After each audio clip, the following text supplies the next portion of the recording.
Ai, foi. Obrigada, tá? Mil desculpas aí e vamos começar. Boa noite a todos, sejam bem-vindos à edição de maio do Clube de Infectologia, né, da Cierj. Comunico que fecharemos todas as câmeras durante o evento e caso precisem falar, fazer algum comentário ou mesmo perguntar, fiquem à vontade para abrir tanto o microfone quanto a câmera.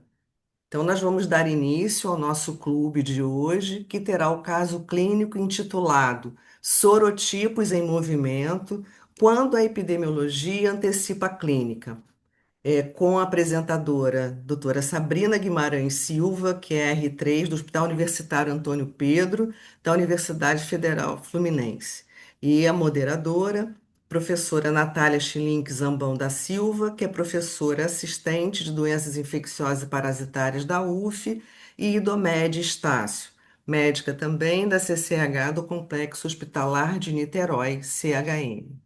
Podemos começar. Boa noite. Conseguem visualizar os slides? Sim, tá tudo certo. Sim, sim, sim, sim. Ok. Então, boa noite. Obrigada, professora Carla. Conforme a professora Carla me apresentou, me chamo Sabrina Guimarães, sou R3 do Serviço de Infectologia do Hospital Universitário Antônio Pedro, que é o hospital da Universidade Federal Fluminense, UF. Meu trabalho, vou falar sobre os sorotipos em movimento, quando a epidemiologia antecipa a clínica, sob orientação da professora Natália Zambão.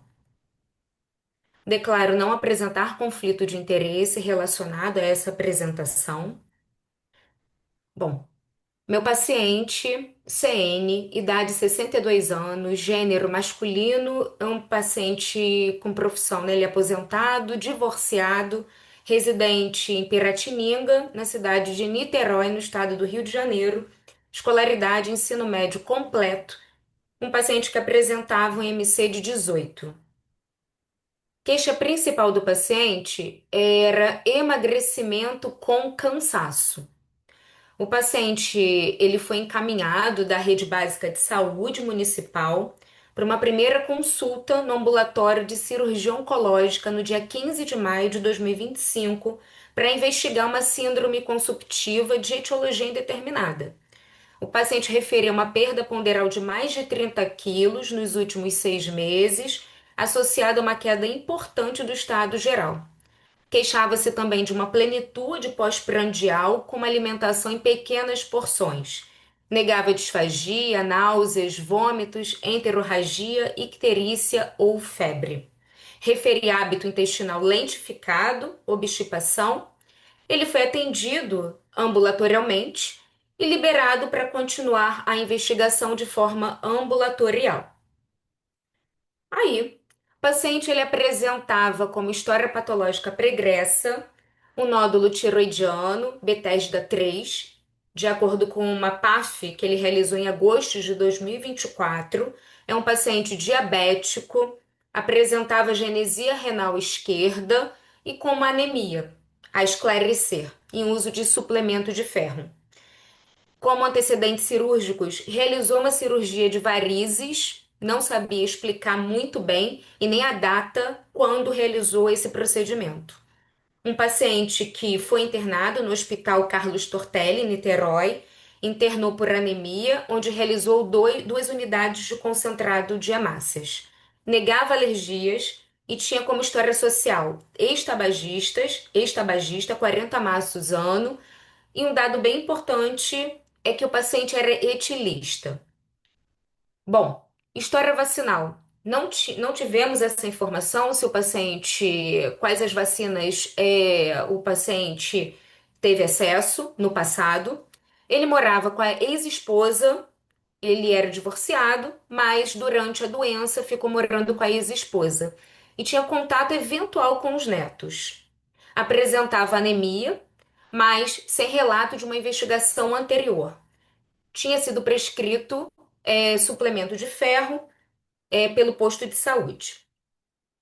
Bom, paciente retorna à emergência do Hospital Universitário Antônio Pedro no dia 30 de maio. Ele retorna acompanhado da ex-esposa, apresentando uma desorientação que havia iniciado naquele dia, às 5 horas, e com uma dificuldade para respirar, além de febre e calafrios. Então ele volta no dia 30, chega na emergência às 7 horas da noite, apresentando taquicardia, uma frequência cardíaca de 150, um lactato de 7 e hipóxia. O paciente, inicialmente, foram realizados exames laboratoriais com esse paciente, hemograma, bioquímica, gasometria e foi aberto o protocolo de sepse. O paciente apresentava uma hemoglobina de 3,4, de acordo com o hemograma, e aí foi realizada uma hemotransfusão imediata e iniciado piperacilina e tazobactam para esse paciente, além de uma coleta de hemocultura. Então, às 10 horas, houve essa intervenção inicial com hemotransfusão e início de antibiótico terapia. Porém, o paciente, às 10h30, apresentou um declínio clínico com rebaixamento neurológico, presença de estertores difusos bilaterais, ausculta pulmonar e, infelizmente, foi entubado de urgência. E, além disso, foi solicitada vaga para internação na terapia intensiva. Bom, os exames laboratoriais de admissão desse paciente.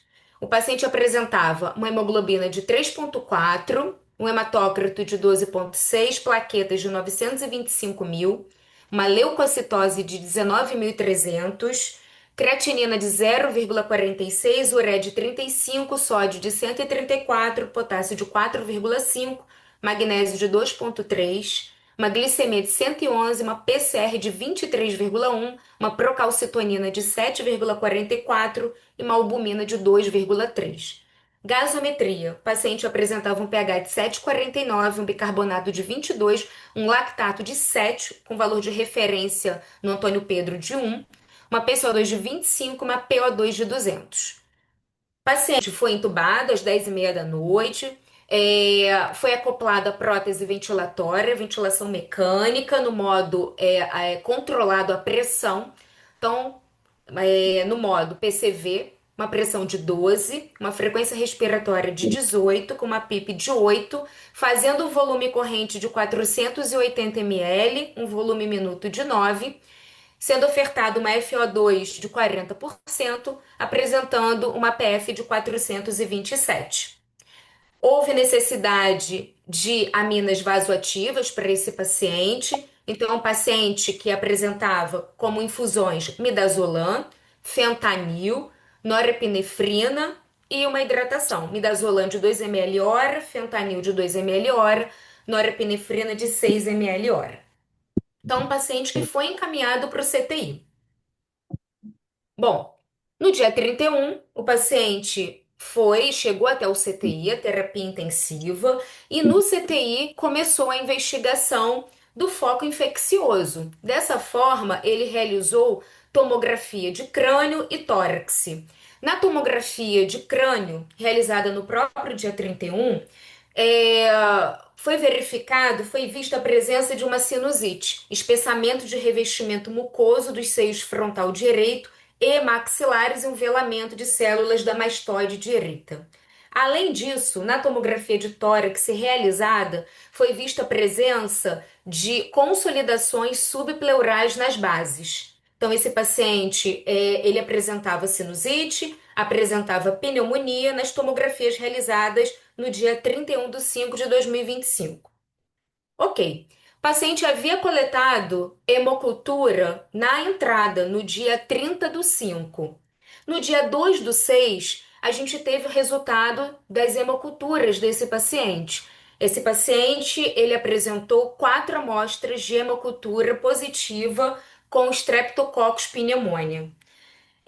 Dessa forma, o paciente estava em uso de piperacilina tazobactam e, sendo assim, houve a troca do antibiótico para ceftriaxona com vancomicina.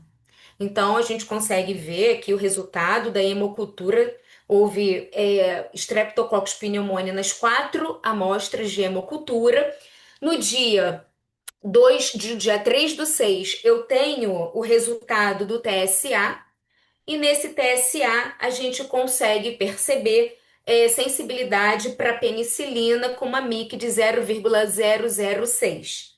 Dessa forma, no dia 8 do 6, houve descalonamento para monoterapia, fazendo uso somente da ceftriaxona. Bom, no próprio dia 2 do 6, ainda no CTI, esse paciente não apresentou melhora neurológica. Ele apresentava uma abertura ocular espontânea, uma interação muito limitada, e uma presença de rigidez de nuca e uma suspeita de hemiplegia direita. Dessa forma, foi programada punção lombar para esse paciente. E aqui eu tenho a análise do líquor. Na análise do líquor, a gente consegue perceber a presença de 9.826 leucócitos com predomínio de polimorfonucleares, 73,5%. Além disso, eu tenho uma glicose de 9 miligramas por decilitro e eu tenho 274,4 proteínas, miligramas por decilitro, evidenciando, mostrando uma provável meningite bacteriana por Streptococcus pneumoniae. Eu tive o resultado também, tivemos o resultado da cultura do líquor, que foi negativa para bactérias. Bom, esse paciente, durante o exame físico, também apresentou sopro sistólico, novo sopro sistólico, 3 cruzes em 6 cruzes, e um sopro diastólico, 2 cruzes em 6 cruzes, no foco aórtico. E aí foi solicitado que o paciente realizasse um ecocardiograma transtorácico, que não mostrou muitas alterações, e ele foi encaminhado para realizar um eco transesofágico. Aqui eu tenho a imagem do ecocardiograma transesofágico, aonde a gente consegue perceber a presença de uma vegetação. O laudo do eco transesofágico mostra a presença de uma endocardite em válvula aórtica, além de destruição dessa válvula e uma imagem sugestiva de perfuração. No dia 5 do 6, esse paciente realizou uma angiotomografia computadorizada de crânio para poder pesquisar presença de aneurismas micóticos, embolização em outros sítios. E aí, nessa angiotomografia de crânio, o laudo mostra falhas de enchimento de seio transverso e sigmoide com extensão para jugular compatíveis com trombos. Além disso, ele realizou também uma tomografia de abdômen. Essa tomografia de abdômen com contraste, a gente consegue perceber através do laudo presença de infartos esplênicos e renais, áreas de infarto esplênicos e isquemia renal. Então, qual é a cascata de complicações desse paciente internado na terapia intensiva? Ele é admitido no dia 30 do 5, ele é entubado, encaminhado para o CTI, porque ele apresenta choque séptico. Ele realiza angiotomografia e tomografia de abdômen no dia 5 do 6 e é evidenciada a presença de uma trombose de seio transverso esquerdo, além de infartos esplênicos e isquemia renal. Esse paciente, ele estava em uso de ceftriaxona para tratar essa meningite, essa endocardite e essa pneumonia por Streptococcus pneumoniae, e aí ele evolui com uma diarreia importante, é realizado o teste para Clostridium e ele tem um teste positivo para Clostridium e dessa forma no dia 12 de junho é iniciada vancomicina oral para ele. E esse paciente, ele não tem um desfecho tão favorável. O paciente, ele tem uma sarcopenia extrema, é um paciente com status performance muito ruim, é um paciente sarcopênico com anasarca severa, e aí o paciente evolui com um desfecho desfavorável e vai ao óbito no dia 25 de junho de 2025. Bom, devido a esse quadro com desfecho desfavorável, um quadro de uma evolução muito rápida, a gente conseguiu levar as hemoculturas, as amostras, para o Valonguinho, e em colaboração com o professor Felipe Piedade, que é professor titular da Universidade Federal Fluminense. Ele trabalha no laboratório de cocos gram-positivos. Ele conseguiu fazer a identificação molecular desse sorotipo de Streptococcus pneumoniae. E aí a gente conseguiu a identificação e é um 12F, é um sorotipo 12F de Streptococcus pneumoniae. E aí eu venho fazer a pergunta sobre o que que deve ter acontecido com esse paciente. Quando a gente fala de hipóteses diagnósticas, é um paciente etilista, de 62 anos, masculino. Ele tem uma síndrome consumptiva, evolui com disfunção neurológica, respiratória e hemodinâmica. As tomografias evidenciam presença de sinusite e pneumonia como possíveis focos infecciosos. Ele tem 4 hemoculturas positivas para Streptococcus pneumoniae, ele tem meningite e endocardite. E aí fica a pergunta para vocês: qual é o possível hipótese diagnóstica, qual é a possível síndrome que esse paciente apresenta? Bem, falando, ele apresenta a síndrome de Austria. A síndrome de Austria ela foi descrita inicialmente em 1881 por William Osler e foi consolidada em 1957 pelo infectologista Robert Austria. O que que acontece nessa síndrome? Essa síndrome eu tenho como porta de entrada a pneumonia, certo? Eu tenho uma bacteremia e aí posteriormente eu tenho endocardite infecciosa mais meningite. Quando eu tenho pneumonia, endocardite e meningite, eu tenho o que a gente chama de tríade de Osler. Então, na tríade de Osler, eu tenho a pneumonia como porta de entrada, é o foco primário. Posteriormente, eu tenho uma bacteremia e aí eu tenho uma quebra da barreira hematoencefálica, levando uma meningite purulenta, invadindo o sistema nervoso central. E além disso, eu tenho uma endocardite infecciosa, que no caso da tríade de Osler, que é pelo Streptococcus pneumoniae, eu tenho uma destruição da válvula, eu tenho uma perfuração dessa válvula em aproximadamente 70% dos pacientes que apresentam essa endocardite na tríade de Osler. Bom, quando a gente fala da tríade de Osler, eu tenho na síndrome de Austria uma incidência de 0,9 a 7,8 casos por 10 milhões de habitantes por ano, sendo mais comum em pacientes com uma idade média de 52 anos, predomínio nos homens, sexo masculino, e o principal fator de risco para isso é o alcoolismo. Alguns estudos mostram que os pacientes, na verdade, 14% dos pacientes que apresentaram a síndrome de Austria, eles não tinham nenhuma comorbidade, mas vários artigos mostram que o principal fator de risco é o alcoolismo, que era um fator de risco do nosso paciente, além de outras comorbidades. E aí, para poder falar um pouquinho dessa síndrome de Austria, eu venho mostrar a estrutura do Streptococcus pneumoniae. Então, o pneumococo, ele é um gram-positivo, um diplococo gram-positivo, em forma de lanceta. Eu tenho mais de 90 sorotipos, quando eu falo de pneumococo. Ele apresenta uma cápsula polissacarídica, que é o escudo de virulência dele, porque isso impede com que eu tenha imunidade inata atuando nesse pneumococo. Ele consegue evadir o sistema imunológico. Além disso, ele libera algumas toxinas como pneumolisina e outras. Bom, e aí, qual é o projeto desse pneumococo, né? O Streptococcus pneumoniae. Ele apresenta essa protease IgA de protease. IgA é uma imunoglobulina de proteção das nossas mucosas.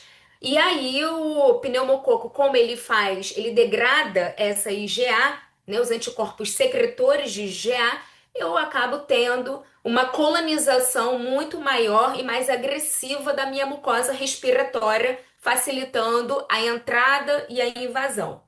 Ele forma um biofilme e esse biofilme impede faz com que o sistema ele consiga invadir o sistema imunológico.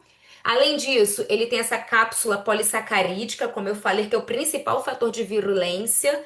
Ele impede os fatores como a imunidade inata, como opsonização, fagocitose, evadindo o sistema imunológico. E ele apresenta essas proteínas de superfície que evita a ligação daquelas proteínas do sistema complemento e consegue mais uma vez evadir o sistema imunológico. Bom, ele é um comensal silencioso, ele coloniza a nasofaringe de crianças em 27 a 65%, e em adultos numa porcentagem muito menor, certo? Então, ele é transmitido por gotículas respiratórias. Como que é a cascata da patogênese? O que que acontece para esse Streptococcus pneumoniae gerar a doença pneumocócica invasiva?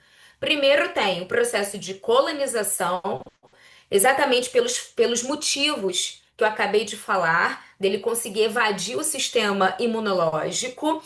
Então, ele consegue fazer a colonização da nasofaringe e invadir localmente, podendo causar otite, pneumonia, sinusite comunitária, libera toxinas como a pneumolizina. Posteriormente, você vai ter uma disseminação hematogênica, uma entrada agressiva na corrente sanguínea, causando bacteremia.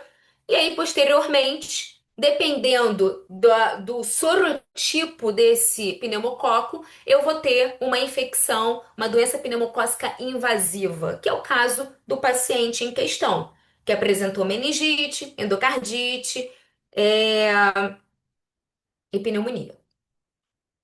Quando a gente fala de endocardite pneumocócica, voltando, ainda falando da tríade de Osler, o pneumococo ele tem um predomínio, uma predileção pela válvula aórtica e pela válvula mitral, uma concentração muito maior na válvula aórtica. E além disso, como eu acabei de falar, ele provoca uma destruição grave. Ele faz uma perfuração, uma destruição da válvula aórtica, que foi o que aconteceu com o nosso paciente.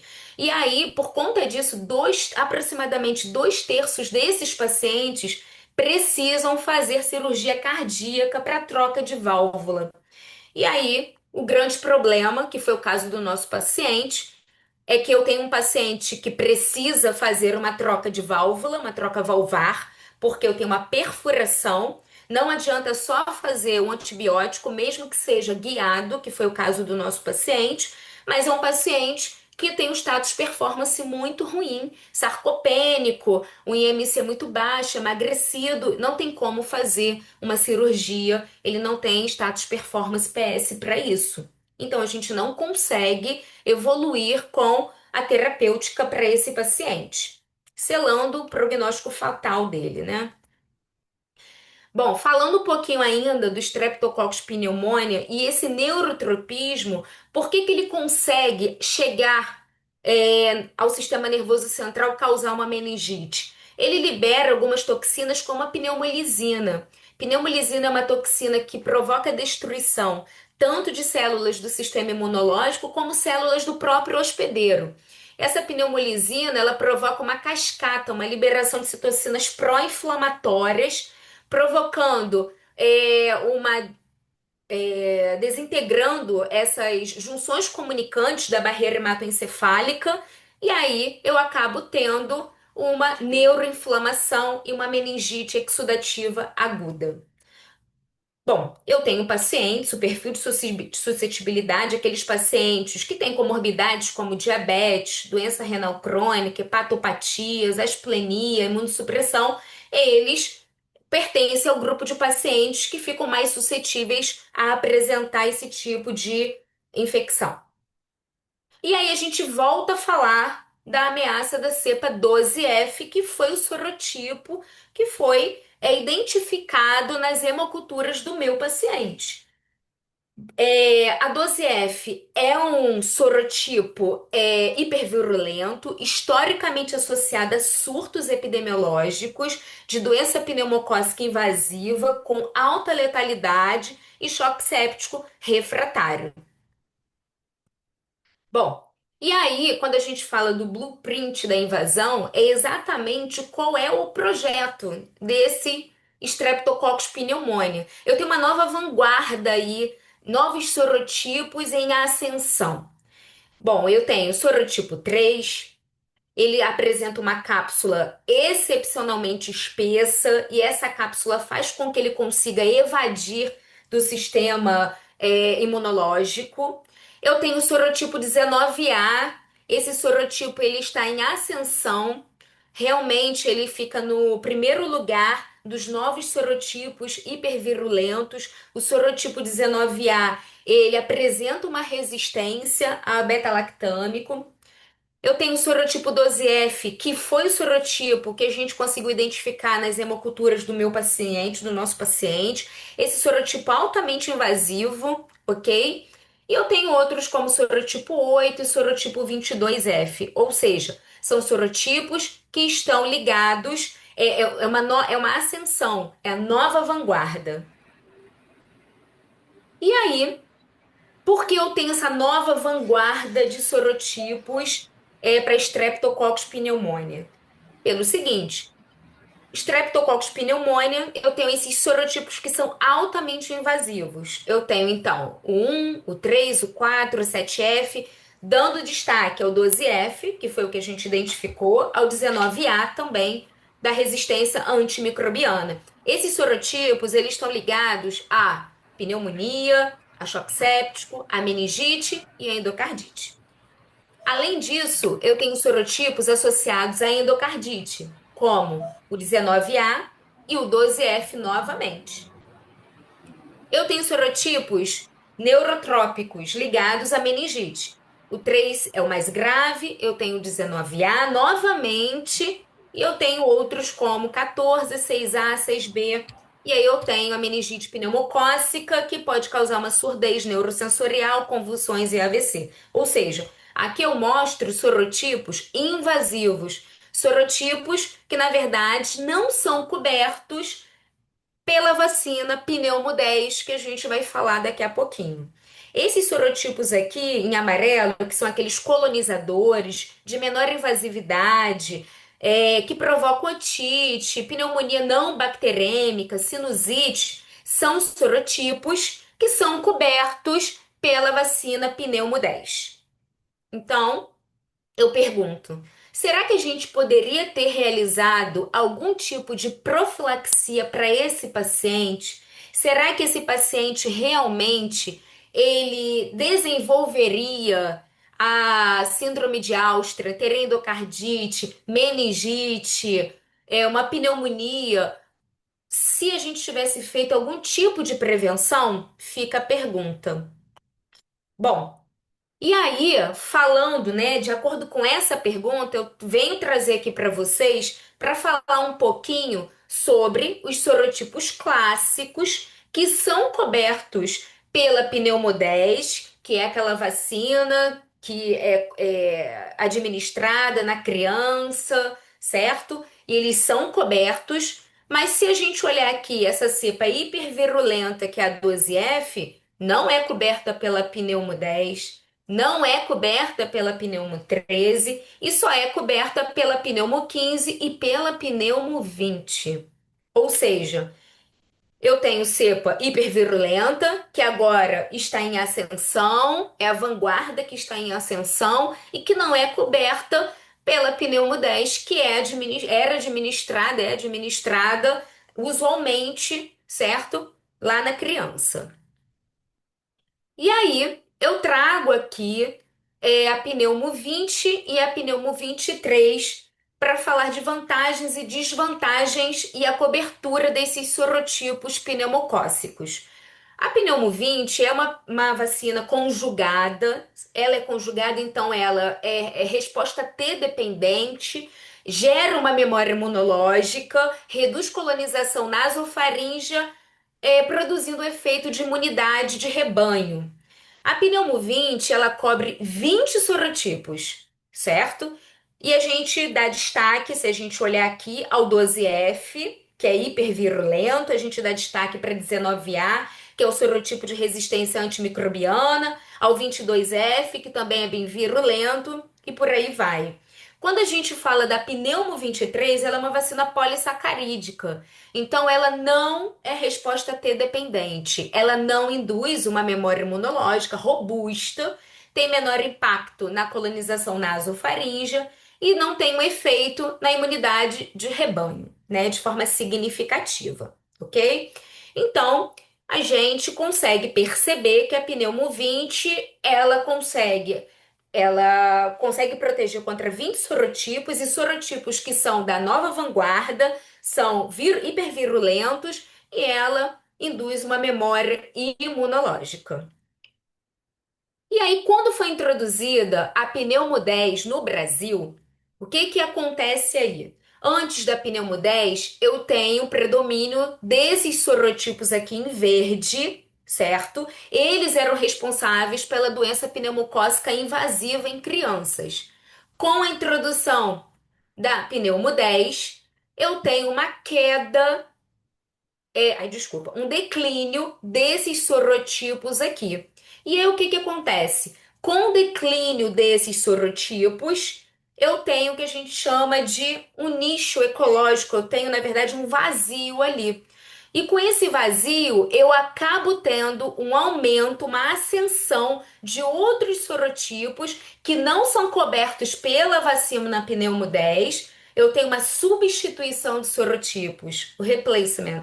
Ou seja, agora eu tenho a prevalência do 19A, do 3, do 12F, do 22F, do 24F de outros. Ou seja, eu tenho agora uma substituição de sorotipos que não são cobertos pela pneumo 10. Quais são as consequências clínicas disso? Eu vou ter mais doença pneumocócica invasiva, mais meningite e bacteremia grave, ok? Eu tenho mais resistência antimicrobiana, aumento de hospitalização, eu tenho uma mudança no perfil epidemiológico do pneumococo. E aqui essa figura, ela mostra exatamente isso. Aqui em azul, eu tenho o sucesso da campanha da vacina Pneumo 10, aonde eu tenho a erradicação daqueles sorotipos mais antigos que eram causadores de doença pneumocócica invasiva. Só que aí eu acabo tendo esse vácuo biológico. A ausência dessas bactérias cria um nicho ecológico biológico. Perfeito. Por quê? Eu acabo tendo a substituição de sorotipos por sorotipos que não são cobertos pela pneumo 10 e que são sorotipos hipervirulentos, com resistência antimicrobiana e que vão ocupar agora aquela mucosa ali, a nasofaringe, como 12F, como 19A. Falando de resistência do pneumococo a antimicrobianos. O pneumococo, ele acabou desenvolvendo resistência, ele tornou-se resistente a algumas beta-lactâmicos, não por produção de beta-lactamase, e sim por alteração de PBP. E dando destaque principal ao sorotipo 19A, que você tem uma alteração da PBP1A, reduzindo a ligação de beta-lactâmicos, de PBP2X, produzindo menor afinidade por cefalosporinas e penicilina, e PBP2B, que contribui para a resistência adicional. Então, agora, qual é a consequência disso? Eu tenho mais falhas terapêuticas, risco aumentado de meningite invasiva, mais internações e maior mortalidade. Então, por esse motivo, certo? A gente tem que pensar melhor e a gente tem que pensar com carinho, com cuidado, qual vai ser o tratamento antimicrobiano escolhido de amplo espectro quando você tem um paciente com uma meningite por Streptococcus pneumoniae, porque a gente está tendo essa substituição de sorotipos, ok? Bom, e aí falando exatamente sobre isso, quando eu tenho uma meningite pneumocócica, eu tenho uma taxa de resistência de 37,6. Diferente de quando eu tenho uma pneumonia, eu tenho uma taxa de resistência muito menor, de 15,2. Então, quando eu penso, devido a essa substituição de sorotipos, eu tenho que pensar que pode haver uma infecção por um sorotipo como 19A. E aí, ceftriaxona somente não vai cobrir essa infecção. Então, quando a gente faz uma terapia empírica inicial, a gente vai pensar em usar, por exemplo, uma cefalosporina de terceira geração associado com vancomicina, até sair o TSA, né, o teste de sensibilidade antimicrobiana. Bom, e aí, falando um pouquinho do Cireva, o Cireva é um sistema regional de vacinas, é um programa de vigilância epidemiológica e laboratorial criado pela OMS, e ele tem como função monitorar a distribuição de bactérias que são causadoras de infecções mais graves, como meningite, pneumonia, sepsis. Nesse caso, o Cireva ele faz o quê? Qual é o papel dele? Ele vai avaliar os sorotipos e a resistência antimicrobiana para orientar melhor as políticas públicas da vacinação. O que está acontecendo? Os resultados, a hemocultura, né, ela é enviada aos laboratórios de referência, como o LACEN, certo? Nesses laboratórios de referência, vão identificar a estrutura bacteriana, qual é o sorotipo. Os resultados são compilados num banco de dados, padronizados, e isso é importante porque vai guiar tanto a comunidade médica para o uso de um tratamento antimicrobiano mais direcionado, quanto às decisões de vacinação, né, de imunização.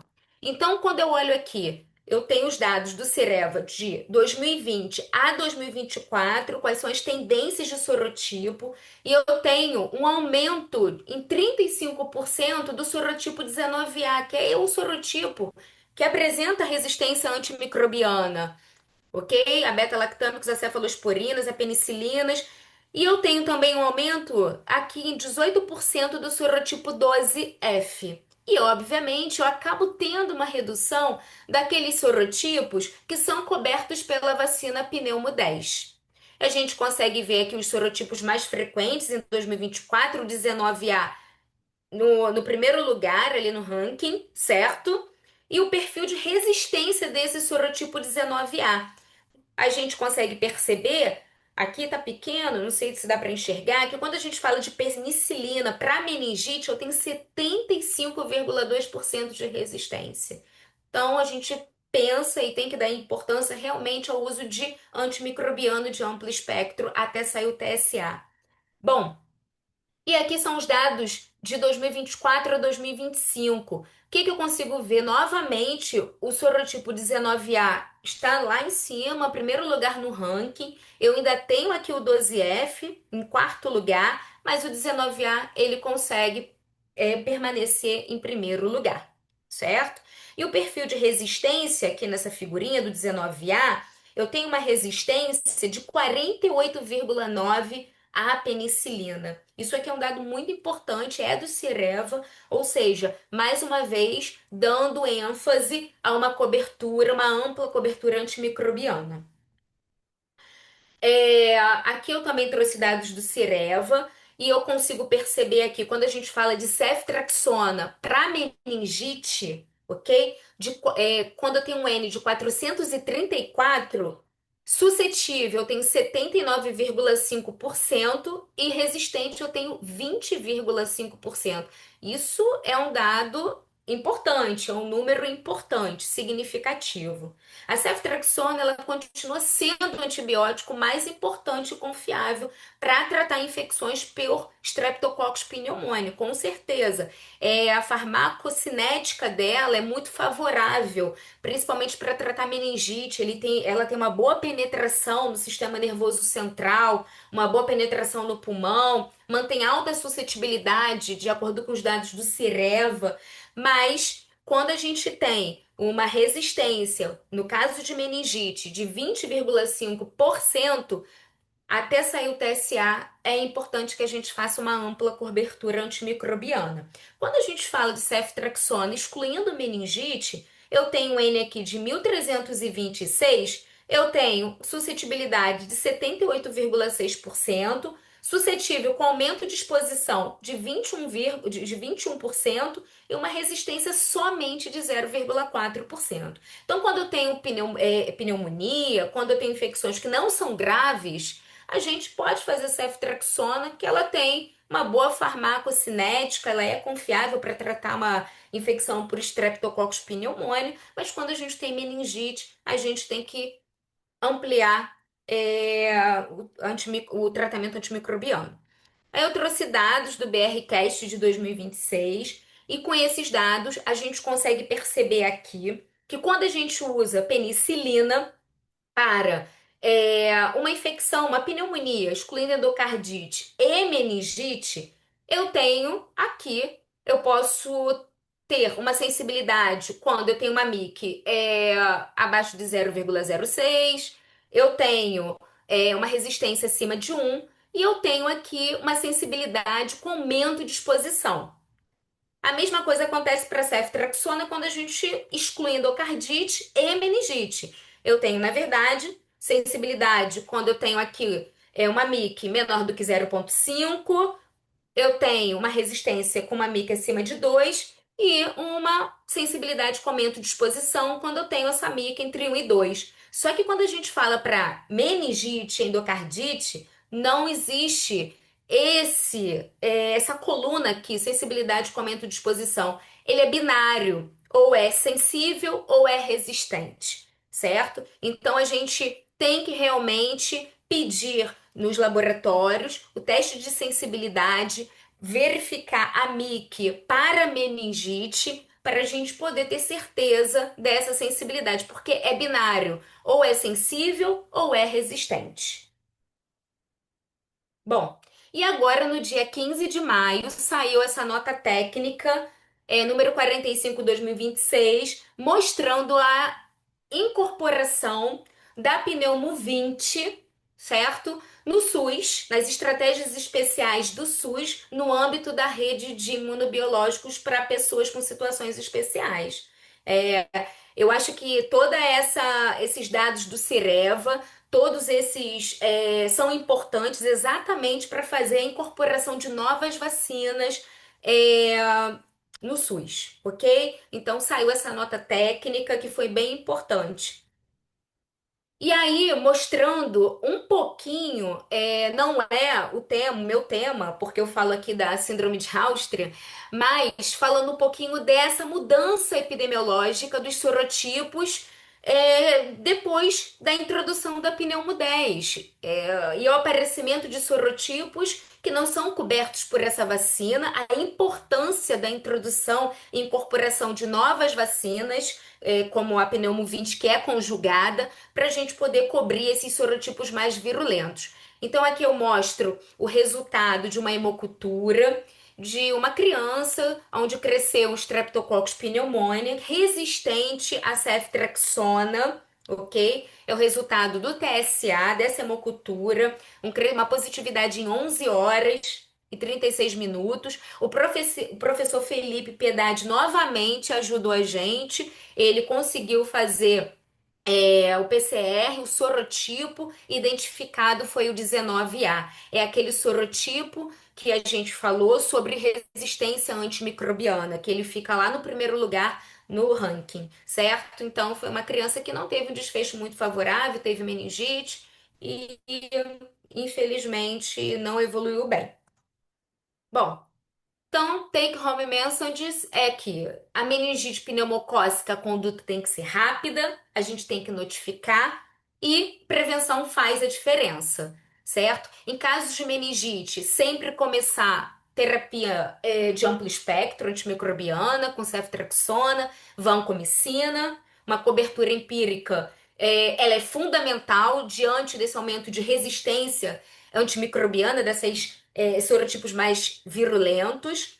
No caso de meningite, outras infecções pneumocócicas invasivas, sempre realizar notificação, isso é importante, exatamente para a gente conseguir ver quais são os sorotipos que estão no momento e para poder incorporar as vacinas, como a Pneumo 20, de suma importância. e orientar sempre a realização de vacinação. Talvez se esse nosso paciente tivesse vacinado, é, com a pneumo 23, ele talvez não tivesse tido o desenvolvimento, o desfecho, que não foi desfavorável com a síndrome de Áustria, certo? Então, a vacinação reduz doença invasiva, reduz mortalidade e controla os serotipos circulantes e a resistência. Essas são as minhas referências e obrigada. Sabrina, parabéns, brilhante apresentação. Você conseguiu enaltecer o seu caso com essa revisão maravilhosa. Aliás, os seus slides estão lindíssimos, já me mandaram até no privado, elogiando. Olha, fantástico. E assim, esse foi o Obrigada. primeiro caso que eu vi, na verdade, de síndrome de Áustria. Eu tive a oportunidade de acompanhar, né, com vocês na enfermaria. E realmente Exato. incrível. Eu quero abrir para audiência, né? Caso alguém tenha alguma pergunta, e depois a professora Natália, né? Caso ninguém tenha no momento agora, né, alguma pergunta, eu passaria direto para a professora Natália. E eu não ia sabe assim, me perdoar se eu tivesse perdido essa gravação. Sinceramente. Ainda bem que a gente conseguiu. Então, perguntas? Alguém tem perguntas? Gostaria de falar alguma coisa? Professora Natália, Boa noite a todos. Eu queria começar parabenizando a Sabrina. Esse caso que ela apresentou foi muito do protagonismo dela, né? Ela que propôs o caso, foi atrás, revisou, preparou os slides, fez a revisão da literatura. A gente só fez os ajustes finos, mas todo o protagonismo foi dela, né? Então, queria parabenizar a Sabrina. Eu anotei algumas coisas aqui para a gente só reforçar alguns conceitos que a Sabrina trouxe. E aí, o primeiro ponto que eu queria trazer para a gente de reflexão, que independente de quão seja alta a nossa cobertura vacinal, a taxa de colonização permaneceu intocada nos últimos anos, né? A gente só está mudando quem está colonizando. Então, é importante ter esse entendimento de que trazer esse caso é pensar também como é complexa essa dinâmica do pneumococo. A gente vai aumentando essa questão da cobertura vacinal, mas a gente só está mudando ali quem está colonizando. Então, é algo que sempre a gente vai precisar ficar atento, né, em relação à colonização. O segundo ponto que eu queria colocar aqui, destacar da apresentação da Sabrina, quando ela coloca do fenômeno de substituição. Isso é muito, muito complexo, né? A gente tem o papel da vacinação, né, nesse fenômeno de substituição, mas existe um dado a mais, né? O pneumococo, ele é capaz de fazer uma troca, né, uma troca capsular, ou seja, a gente tem genes que vão codificar é, aquele tipo capsular, e esses genes são trocados por transformação ou uma recombinação. E aí eu passo a ter um pneumococo produzindo um tipo capsular diferente. Então, se antes ele produzia um 6B, agora ele passa a ser um 6C. Então, essa dinâmica traz essa substituição de genes, traz ainda um dado mais preocupante para a questão da cobertura vacinal. O terceiro ponto que eu queria destacar, quando a Sabrina fala da mutação do pneumococo, né? Ela dá destaque à questão das alterações de PBP. A gente sabe que os pneumococos eles têm 6 PBPs diferentes, mas a resistência também vai além do só alteração de PBP, né? A gente tem a capacidade desse pneumococo de fazer um polimorfismo genético. Então, em vez dele produzir, né, um peptídeo de cadeias lineares e ramificadas, ele, por dimorfismos, acaba produzindo um peptídeo linear. Isso também ajuda a responder à resistência microbiana. Quarto ponto, da tríade, a gente tem pneumonia, meningite e endocardite. A pneumonia é o primeiro elemento da tríade que aparece. E aí, quando a gente passa para meningite e para endocardite, é quase que aquela pergunta: o que vem primeiro, o ovo ou a galinha? Né? Teve endocardite que embolizou e foi para o sistema nervoso, ou fez a bacteremia e da partir daquela meningite foi para endocardite. Então, a gente não consegue ter essa linha, quem veio primeiro, se foi endocardite ou se foi a meningite, mas para a tríade a gente tem os três elementos juntos. E aí, pensando nessa endocardite, lembrar dessa endocardite como uma endocardite extremamente grave, né? É uma endocardite que cursa com grandes vegetações, que cursa com abscesso, com embolização sistêmica. Então, é um evento realmente muito catastrófico para o doente. E aí é tão catastrófico e tão raro, e quando a Sabrina trouxe esse caso, a gente pensou, nossa, é um caso muito bom para a gente discutir, porque a gente discute bacteremia, a gente discute vacinação, a gente discute resistência, e a gente discute, por exemplo, estudos e perfil microbiológico. Recentemente, uma casuística de São Paulo publicou dados de bacteremia por pneumococo. Eles tiveram 56 bacteremias por pneumococo, e dessas 56, nenhum caso de síndrome de Alstrin.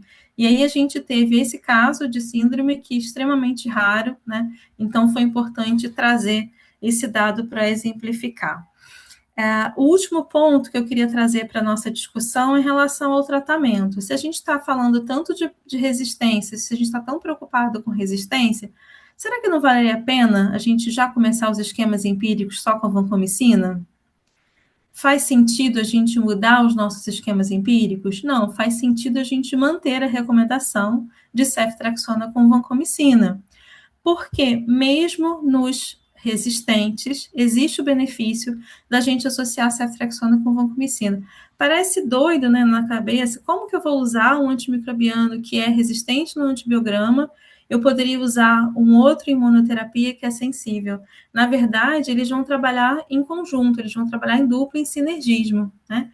A partir da destruição daquela parede, a vancomicina ela vai conseguir agir mais rápido. Se eu uso a vancomicina em imunoterapia, ela vai ter uma ação mais lenta.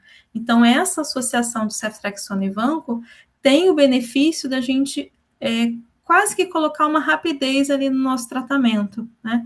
Isso ganha agilidade e diminui a possibilidade de complicações nesses casos. Eram esses pontos que eu queria destacar da apresentação da Sabrina, tá? Mais uma vez, parabéns pela iniciativa, tá? E espero ter conseguido pontuar, sim, os pontos importantes da apresentação. E parabéns a Cierge também por essa sessão, porque a gente consegue envolver os residentes na discussão dos casos e a gente acaba aprendendo muito também o que a gente vai estudar, e essas discussões em conjunto são enriquecedoras. Tá? Obrigada. Parabéns, Natália. Olha, sua moderação também foi bastante pontual, perfeita. Olha, eu estou muito satisfeita com a apresentação de vocês. Eu não vou puxar brasa para minha sardinha, não, mas, sinceramente, parabéns às duas. E eu quero abrir para a plateia, caso alguém tenha alguma pergunta. Eu sei que houve Agora são um 10, aviso. 9 e 10. Pode falar, Miriam, desculpa. Mi- Miriam, Miriam, você vai falar alguma coisa? Não, não vai. Enfim, alguém teria alguma coisa? O Sabrina não deixa de ler as mensagens no chat. Só Tá elogios, legal. tá? Vou ler. Obrigada, Carla. Muito Agradecer a bom. professora Natália Zambão também, que foi excelente orientadora. Obrigada. Então tá. Eu que agradeço as duas e vamos dar continuidade ao clube agora com a palestra Transplantes em HIV, da contraindicação absoluta ao uso de doadores, pessoas vivendo com HIV, com o nosso querido palestrante, convidado, professor Dr. Guilherme Santoro Lopes, que é professor titular de doenças infecciosas e parasitárias da Universidade Federal do Rio de Janeiro, é membro do Comitê de Infecção de Transplantados e Imunossuprimidos da Sociedade Brasileira de Infectologia, membro da Câmara Técnica de Infecção do Sistema Nacional de Transplantes e coordenador da Comissão de Infecção da Associação Brasileira de Transplantes de Órgãos. Por favor, professor Guilherme, fique à vontade. Sabrina, É, você precisa tirar a sua aula para que ele inicie a postagem. Ok. boa noite a todos, enquanto a gente espera fazer a troca aqui das telas. É uma grande alegria estar aqui participando dessa atividade e eu agradeço a Carla e aos colegas da, da diretoria da CIERJ por essa oportunidade. Não sei se todos estão vendo a, a tela já. Estamos sim. Então, ótimo. Eu mesmo não estou, vou usar aqui meu monitor auxiliar. O tema, então, como já foi dito, transplantes em HIV, é, fazendo o percurso desde o início da história de transplantes HIV, quando eles, na verdade, a infecção era considerada uma contraindicação absoluta até o momento atual, em que em que já se admite o uso de doadores infectados para pacientes também infectados. É uma história marcada por algumas controvérsias, talvez controvérsias acima da média do que se vê na área de infecção em transplantes, e isso talvez também influenciado por uma persistência ainda de uma sombra de um estigma que já deveria ter se dissipado completamente. Eu não tenho nenhum conflito de interesse a parar. Então, vamos iniciar examinando a experiência na era pré-HART e nessa era, nesse momento, antes de 1995, as pessoas que tinham infecção por HIV eram normalmente excluídas dos programas de transplantes, com base na percepção do mau prognóstico da doença de base e na preocupação com os potenciais efeitos da imunossupressão que se acreditava pudessem até acelerar a progressão para a imunossupressão. Em muitas revisões, vocês lerão que a experiência nessa época com a realização de transplantes de órgãos dava resultados muito ruins, mas eu vou me permitir tentar desconstruir essa visão, examinando alguma coisa do que se tinha de experiência. A maior parte dela deriva de relatos de casos, pequenas séries de casos, revisões sistemáticas, e elas eram baseadas em casos de indivíduos que tinham sido transplantados sem que se soubesse que eles estavam infectados por HIV, numa época em que, no início da década de 80, até mesmo não tínhamos acesso a uma sorologia diagnóstica. E, da mesma forma, muitos transplantes foram realizados com doadores infectados sem que se soubesse. Então, examinando uma revisão sistemática que foi publicada no início da década de 90, vê-se que realmente os pacientes que transplantavam tanto fígado ou rim, eles tinham uma sobrevivência em 5 anos bem menor, significativamente menor do que a dos pacientes HIV negativos. Mas vejam bem, estamos falando de um momento em que o único tratamento disponível era a monoterapia com AZT. E mesmo assim, você pode perceber que há uma parcela de pacientes, eu chamo a atenção até por causa do transplante de fígado, 1/3 dos pacientes que conseguia obter algum benefício. Isso já tinha sido levantado por um trabalho feito na Universidade de Pittsburgh, e que inclui, entre os autores, Thomas Staudzel, que foi o pioneiro do transplante de fígado. E, naquela época, então, examinando 25 pacientes que tinham transplantados e tinham infecção por HIV, 11 deles eram pessoas que foram transplantadas na vigência da infecção, mas sem manifestações de imunodeficiência ainda, e 14 eram casos incidentes, então eles tinham adquirido a infecção através do transplante. O que ele mostra é que a sobrevivência realmente tendia a ser menor, embora ele não tenha encontrado significância estatística, mas não era um resultado pudesse ser considerado desastroso. E a conclusão que os autores chegam me pareceu aquela época assim, de uma clarividência rara. Eu vou apresentar aqui, eu faço sempre questão de mostrar isso quando eu apresento esse tema. Eles falavam: olha, como aplicar esta informação na seleção futura de casos pode depender mais de persuasões filosóficas do que científicas, já que nenhum tipo de tratamento proporciona vida perpétua. Em pacientes com HIV que não apresentam evidências de AIDS, o transplante pode prolongar a vida. Eles falam, a maioria dos pacientes, eu diria, numa grande proporção dos pacientes, mas de forma menos confiável e menos segura do que está errado ali, do que em pacientes sem infecção por HIV. É evidente que a mesma afirmação poderia ser feita a respeito de praticamente todas as terapias médicas e cirúrgicas disponíveis, e nem por isso essas terapias eram negadas aos pacientes com HIV por causa de uma eficiência previsivelmente menor ou por seu alto custo. E, finalmente, excluir pacientes assintomáticos, na visão deles, com infecção por HIV da candidatura ao transplante por estas razões, ou mesmo pela falta de órgãos, seria, e aí sublinho isso, um desvio em relação a práticas anteriores que teria que ser cuidadosamente considerado e decidido por cada centro individual. Acho essa discussão final do artigo brilhante. E realmente um trabalho que foi publicado no início dos anos 2000, mas com dados de pacientes transplantados entre 87 e 97, portanto, na sua maior parte na era pré-HART, mostra que em receptores de transplante renal, a sobrevivência do enxerto e do paciente era realmente menor do que aquelas observadas nos pacientes HIV negativos. Mas, ainda assim, uma parte dos pacientes, uma parte considerável, conseguiu se beneficiar. Veio a introdução dos inibidores de protease, o início da era HART, e se observou rapidamente uma queda acentuada na mortalidade dos pacientes com HIV, mas nem por isso a maior parte dos centros mudou a sua conduta.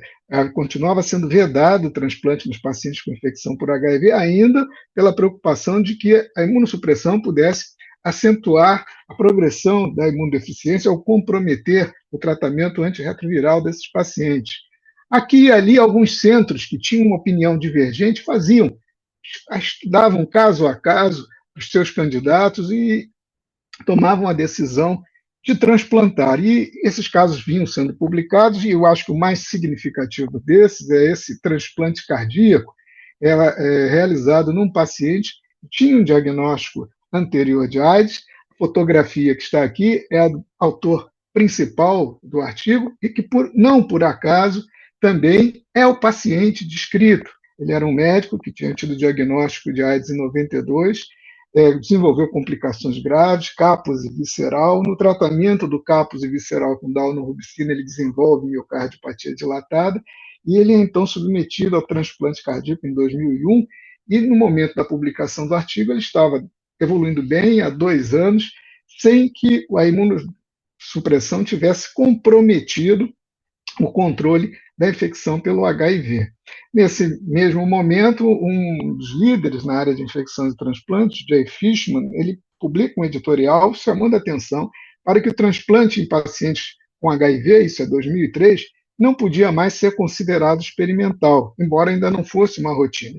E talvez também não por acaso, nessa época, se estrutura um estudo prospectivo nos Estados Unidos para incluir pacientes submetidos a transplantes, prospectivamente, pacientes que seriam submetidos a transplantes de fígado e de rim, pacientes HIV, com infecção por HIV, que seriam submetidos a esses 2 transplantes, e ver qual seria a evolução. E, depois de alguns anos, se reuniu um pequeno número de pacientes transplantados de fígado, 11, 18 transplantados de rim, e os resultados iniciais desse estudo mostram que a sobrevivência em 3 anos do paciente para o fígado ela era menor do que a dos pacientes não infectados por HIV, mas vejam bem, era uma sobrevida satisfatória, considerando que é um transplante de fígado, pacientes que estão em insuficiência hepática ou com hepatocarcinoma e que terão uma expectativa de vida muito curta.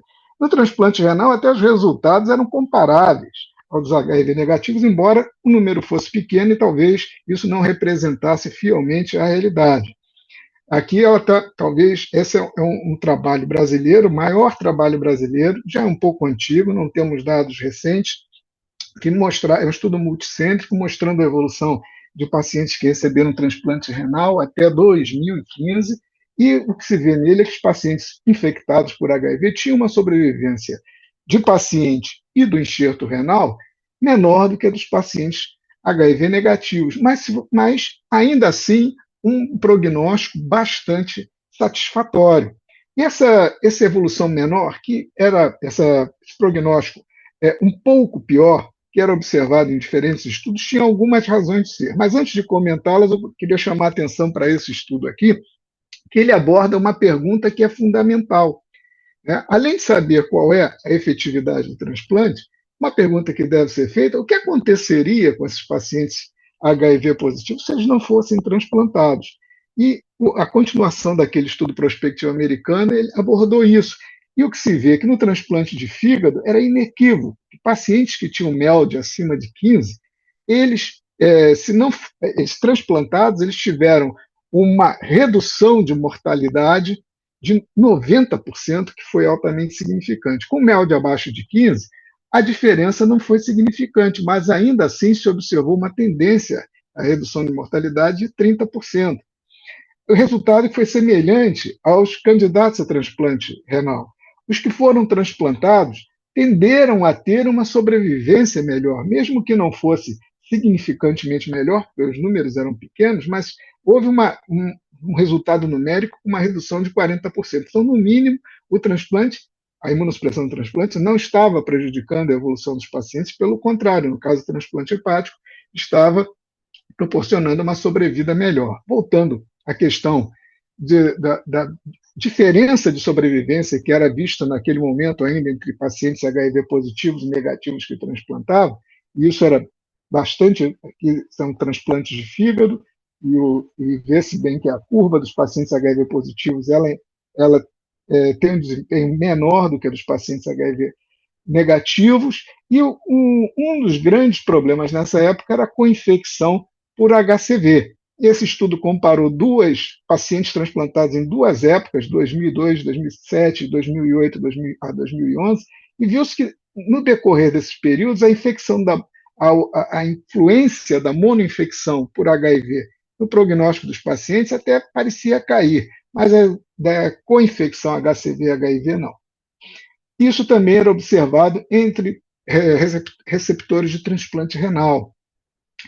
A introdução das drogas de ação direta contra o HCV mudou muito esse perfil, mudou muito esse panorama.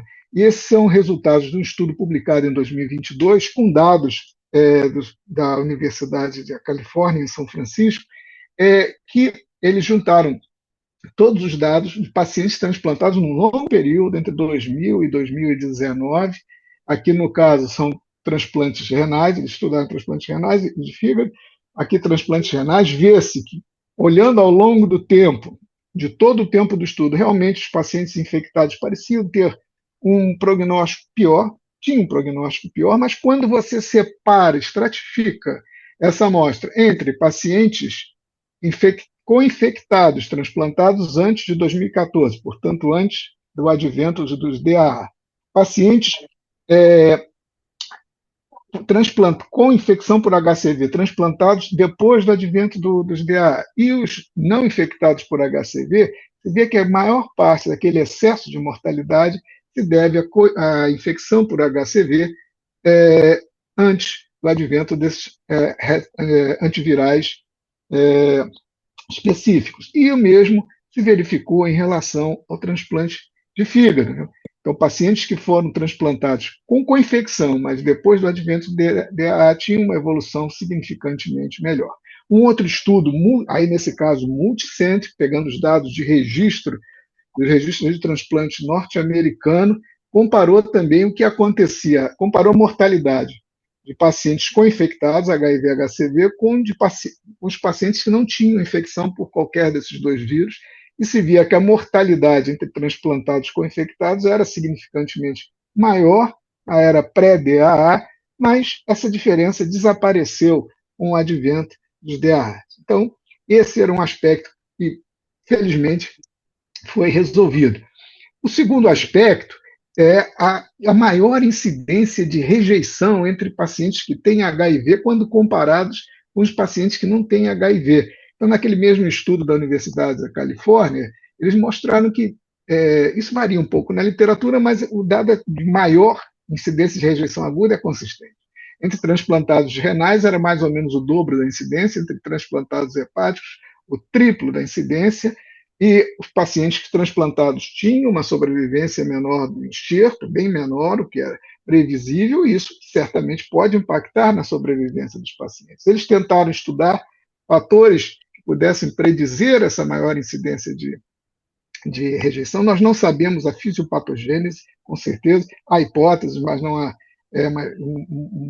uma definição conclusiva do que influi. Tentou-se verificar quais seriam fatores preditivos. No fígado não se conseguiu identificar nenhum fator.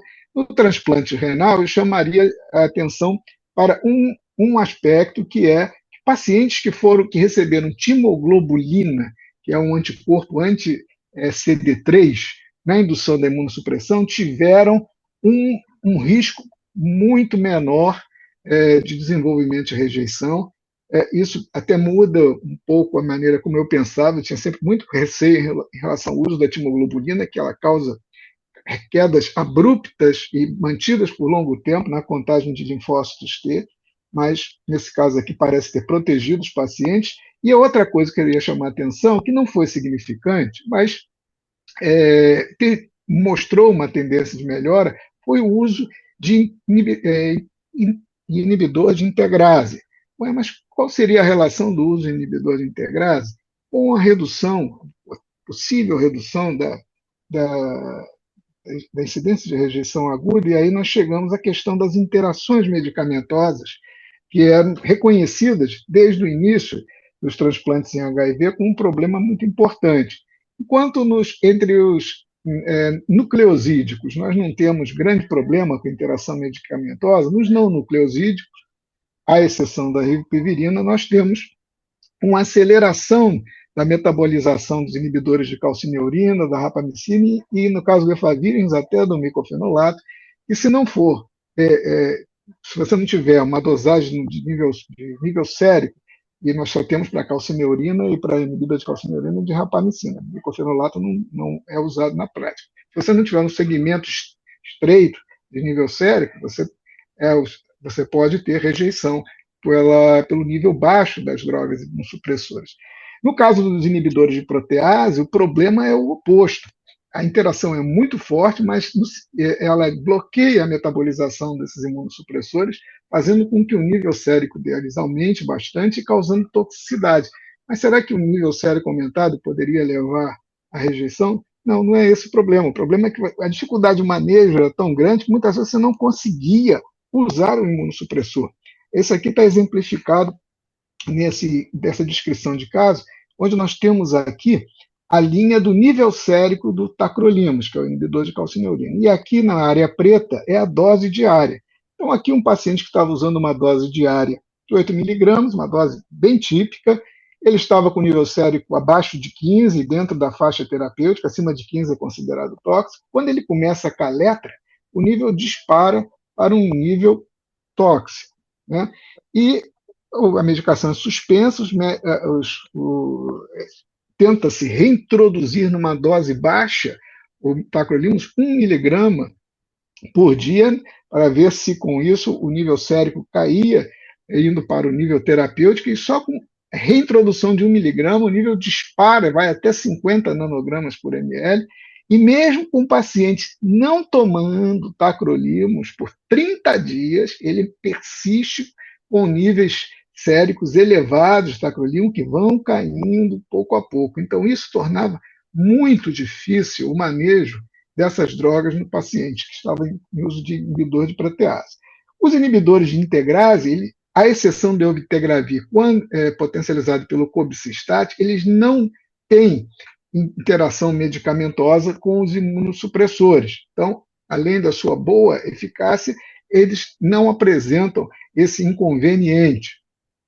E o mesmo estudo que eu mostrei lá atrás, ele fez a comparação entre pacientes HIV positivos e HIV negativos transplantados, e no caso é transplante de fígado, que antes da era de inibidor de integrase, e depois que se vê que o excesso de mortalidade que se vê em pacientes, aqui no caso monoinfectados pelo HIV, observado na era pré-inibidor de integrase, ele desaparece com o advento do inibidor de integrase.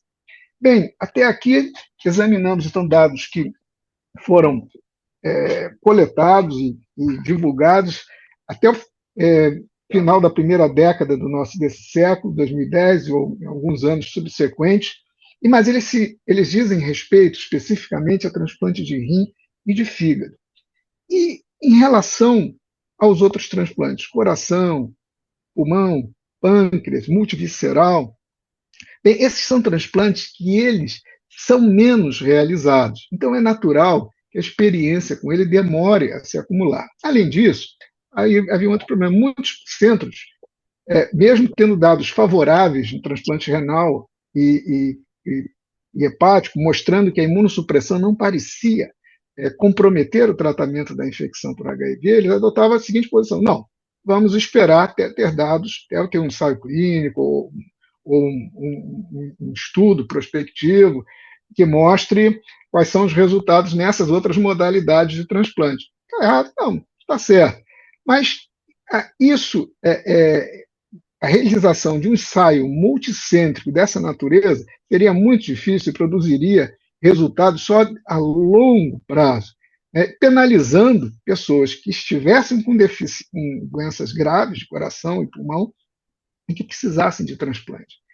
Outros centros encaravam de outra forma, que frente aos dados já disponíveis, você poderia, informando o paciente dos riscos e potenciais benefícios, tentar o transplante, uma decisão compartilhada. E é graças a essa conduta que já no final da década, nos últimos anos, nessa década agora, em torno de 2020, começam a surgir resultados de transplante cardíaco, primeiramente transplante cardíaco. Esse é um estudo reunindo dados de 2005 a 2019, e vejam, em 15 anos foram realizados nos Estados Unidos 75 transplantes cardíacos em pacientes HIV positivos, e eles mostravam que realmente o paciente HIV positivo ele tinha uma evolução inicial um pouco mais complicada, tinha um tempo de hospitalização um pouco maior, rejeitava mais, o que já tinha sido demonstrado antes, mas quando você comparava a sobrevivência, isso ajustando por outros fatores prognósticos, você não via diferença significante. O risco relativo, o hazard ratio, é muito próximo, 0,94. Um estudo semelhante foi feito usando os dados do registro norte-americano de transplantes, e nesse registro eles identificaram ao longo de uns 20 anos 59 transplantes de pulmão. E parearam esses 59 transplantes de pulmão em pacientes HIV positivos com transplantes realizados em pacientes HIV negativos, pareando por certas variáveis prognósticas. E quando você compara a curva de sobrevivência desses dois grupos pareados, ela não mostra nenhuma diferença relevante.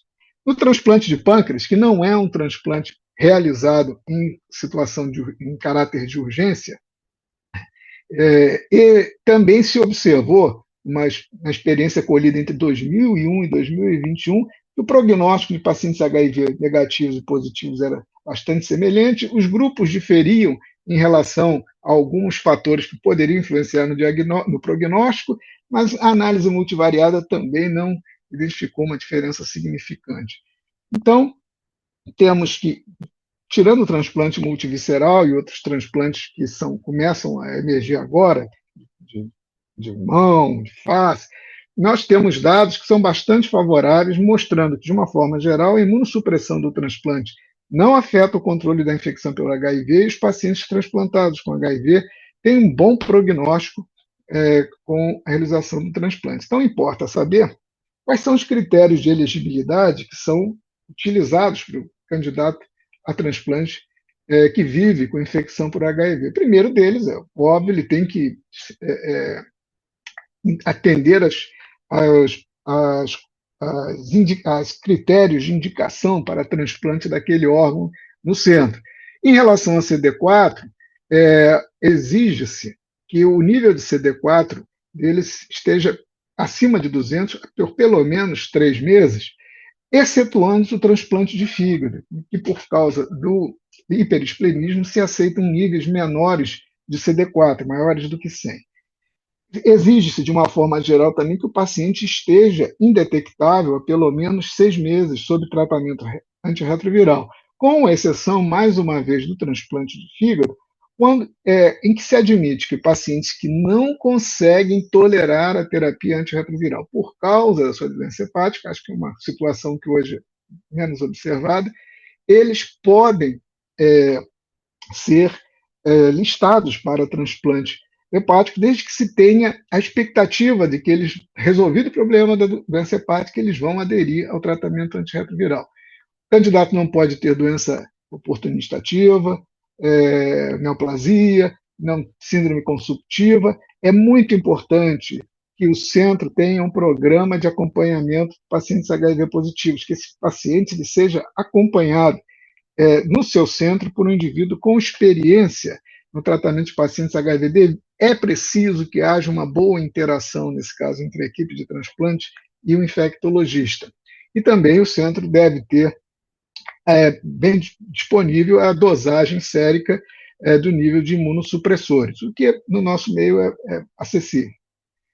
Algumas outras considerações que foram publicadas recentemente pelo BHHS americano e que dizem respeito à terapia. Primeiro é a preferência do uso do tenofovir alafenamida em relação ao tenofovir disoproxil fumarato, e também a preferência pelo uso de inibidores de integrase. Recomendo que se evite os inibidores de protease e os não nucleosídicos, com exceção da rilpivirina, que não tem interação importante. Em relação ao período peritransplante, a recomendação é que se evite ao máximo suspender a terapia antirretroviral, mas caso o paciente não esteja podendo receber medicação oral por alguns dias, assim que possível a medicação deve ser reintroduzida, mesmo que sejam com formulações líquidas ou, quando possível, com comprimidos macerados e dados por via enteral. Chegamos agora a um outro capítulo, que é a possibilidade de usar órgãos de doadores que testaram positivo para HIV em pacientes que também têm infecção por HIV. Até recentemente, esses doadores que testassem positivos para HIV eram excluídos sumariamente. Com a evolução do tratamento antirretroviral, alguns passaram a imaginar se isso não seria possível, especialmente em áreas com alta prevalência de HIV. E a pioneira, nesse caso, é essa cirurgiã de transplantes, a Elmi Miller, na África do Sul. Em torno de 13% da população soropositiva para HIV. Ela disse, por que não usar esses órgãos para pacientes que têm insuficiência renal crônica? E aí que abre-se um parêntese. Na África do Sul, até essa época, até 2010, final da primeira década desse século, pacientes com infecção por HIV que chegassem à insuficiência renal crônica terminal não tinham acesso à diálise, porque a percepção é que o prognóstico desses pacientes era muito ruim. Essa mega que ela tem, esses problemas todos, que ela deveria se tratar havia uma certa dificuldade no acesso à diálise no país. A Elmi Miller, ela faz um estudo piloto e realiza 4 transplantes com doadores falecidos que eram soropositivos por HIV, e ela publica os dados iniciais no New England, em 2010, mostrando um segmento de 12 meses desses pacientes com boa evolução, mantendo o controle da infecção pelo HIV. Todos vocês, a maior parte de vocês deve imaginar que após a publicação desses resultados numa revista de elevadíssimo prestígio, o prestígio da professora Elmi Miller deve ter aumentado na universidade dela, lá na África do Sul, os recursos para pesquisa desse projeto devem ter aumentado, mas não foi bem isso que aconteceu. O projeto foi interrompido pelo Comitê de Ética da instituição, por achar que havia problemas éticos importantes, que depois eu vou mencionar quais eram. Ela foi ameaçada de demissão e foi ameaçada, inclusive, com um inquérito criminal.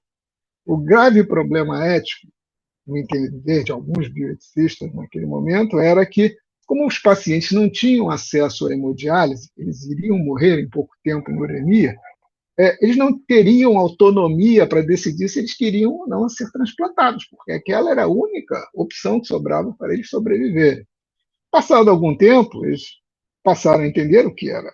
Eu acho que esse entendimento louco foi superado por um mais apropriado, de que o problema era não oferecer diálise aos pacientes que tinham infecção por HIV e chegavam à insuficiência renal crônica. Então, passando a oferecer, eles tinham a opção de participar ou não do estudo, e assim o estudo prosseguiu, e em 2015 ela publicou já dados com 27 pacientes, mostrando mais uma vez que sobrevivência de enxerto muito boa, sobrevivência de paciente também muito boa, não tenho dados para comparar com a sobrevivência de HIV negativo nesse caso aí, o estudo não era comparativo, mas era bastante satisfatório.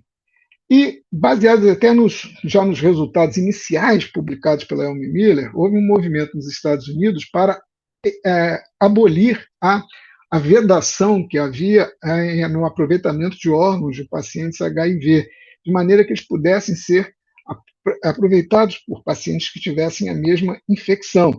Essa é a lei de equidade em política de órgãos para HIV, foi publicada no governo Obama e recebeu o nome de HOPE, era a abreviatura do título da lei, traduzida também por esperança para esses pacientes. E quais eram os critérios de elegibilidade para doadores HIV no estudo HOPE?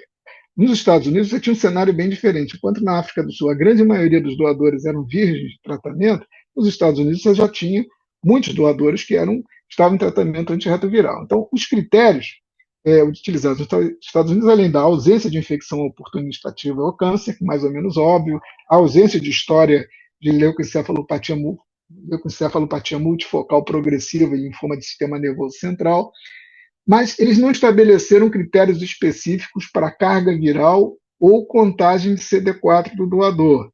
Apenas se exigia que, na avaliação do doador, o infectologista que fizesse a avaliação conseguisse descrever e identificar um esquema de terapia antirretroviral que fosse eficaz para ser usado no candidato. Eles também não aceitaram doadores virêmicos para HCV.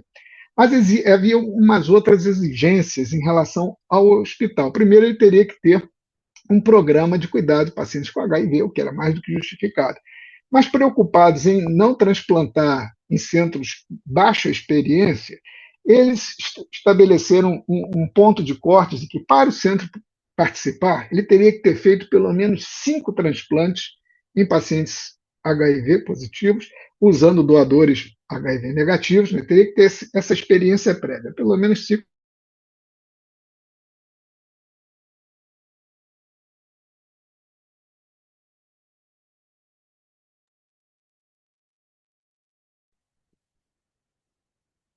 Ele congelou. Tá para todo mundo ou é o meu? É o meu. Não, congelou, não estou escutando também. Só houve um transplante cardíaco, só tinha esse critério. Esse critério o projeto continua no sentido de se estudar agora os transplantes torácicos. Você estava congelado um tempinho, uns 2 minutos, assim. Vocês viram aqui esse slide? Vimos. E esse? Pode recomeçar daqui, por favor. Então, aqui. Então, assim, nos Estados Unidos, ao iniciar esse projeto, para se avaliar qual era o resultado da transplante com doadores HIV para PVIH, para candidatos PVIH, se penetrava, se estava num panorama diferente da África do Sul. Na África do Sul, a maior parte dos doadores eram doadores virgens de tratamento, então a chance de resistência transmitida era menor. Aqui você já teve um percentual de pacientes que já havia sido submetido ou estava em tratamento com drogas antirretrovirais. Então, quais foram os critérios para a elegibilidade dos doadores? A ausência de infecção oportunista ativa ao câncer, que também era usado na África do Sul, não ter história prévia de leucoencefalopatia multifocal ou linfoma do sistema nervoso central, mas eles não estabeleceram critérios específicos nem para a carga viral, nem contagem de CD4 do doador. Mas o infectologista da equipe, ele avaliando o caso, ou alguém que tivesse experiência com tratamento de HIV, teria que descrever, teria que identificar um esquema eficaz para ser usado no candidato, um esquema de TARV eficaz. E eles não aceitaram órgãos de doadores virêmicos para HCV, o que é bem justificado. E estabeleceram alguns critérios para as instituições participarem. Um deles, que é muito bem justificado, é que o centro teria que ter um programa de cuidado para PVH. Isso é muito importante, é importante que o cuidado seja integrado. Mas estabeleceram um patamar mínimo de experiência com transplantes em PVIH, né, de pelo menos 5 procedimentos já realizados com esses pacientes, usando doadores HIV negativos. Só que isso para rim e para fígado é tranquilo. Para transplantes torácicos, isso se revelou um tiro no pé, porque só um centro nos Estados Unidos atendia a esse critério. E por isso, o estudo HOPE já conseguiu finalizar o estudo para transplante renal, está finalizando o de transplante hepático, mas não conseguiu avançar nos transplantes torácicos. Essa regra agora foi modificada de maneira a se ampliar o estudo na direção dos transplantes torácicos. Agora, em 2024, foram publicados os dados finais do estudo HOPE usando para transplante renal. E o que se viu é que não houve diferença significante nos pacientes PVIH que foram transplantados, quer seja com doadores positivos ou com doadores que não tinham infecção por HIV. Nem a sobrevivência do enxerto pareceu ser afetada. Eles fizeram também uma análise de um desfecho composto que juntava perda do enxerto, morte, primeira infecção oportunista, algum evento adverso grave relacionado ao transplante, e não conseguiram observar a diferença, mostrando que é um procedimento bastante efetivo e seguro. O uso de doadores com infecção por HIV, respeitados aqueles critérios de elegibilidade, se mostrou efetivo e seguro para transplante renal. Para transplante hepático, o que nós temos até o momento são dados de um estudo piloto, com um N ainda pequeno de 24 transplantes feitos com doadores positivos. Os resultados mostram uma sobrevida satisfatória, né, para 83% nos primeiros 2 anos para receptores de transplante hepático com doadores infectados. Mas essa sobrevivência foi inferior ao dos pacientes que receberam órgãos de doadores não infectados.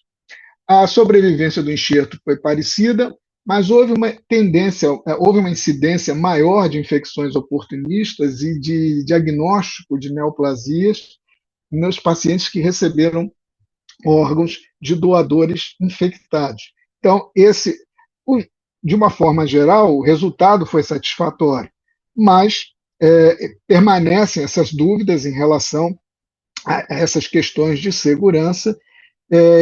Os dados finais do estudo estão para ser publicados. Um dos participantes do estudo esteve aqui no Brasil no ano passado e ele adiantou: olha, não posso dizer qual é o resultado ainda, mas vocês vão ver que os resultados são bons. Então, estamos esperando a publicação.